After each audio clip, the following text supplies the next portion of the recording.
Ahojte priatelia, tak ja vás srdečne pozdravujem a nadväzujem na moje predchádzajúce videá. Ide o to, že chcem vám prezradiť, kde som bola práve minulý mesiac, na akom ostrove. Jedná sa o Severný Cyprus.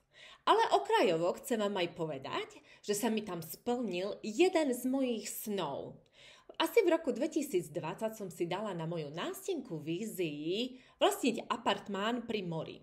No nevedela som kde a ako, za akých okolností. No práve minulý mesiac, keď som vycestovala na Severný Cyprus, môj sen sa splnil. Môj sen sa stal realitou. A toto chcem s vami zdieľať vo všetkých mojich videách, tak ma nezabudni sledovať. Ale dávam si otázku, prečo Severný Cyprus? Pretože má 322 dní slnečných. Pretože má nielen more, ale má aj hory, má cyklistické dráhy, dá sa tam športovať.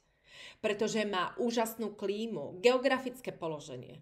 Pretože je len do 3 hodín lietadlom zo Slovenska ceny leteniek dostupné.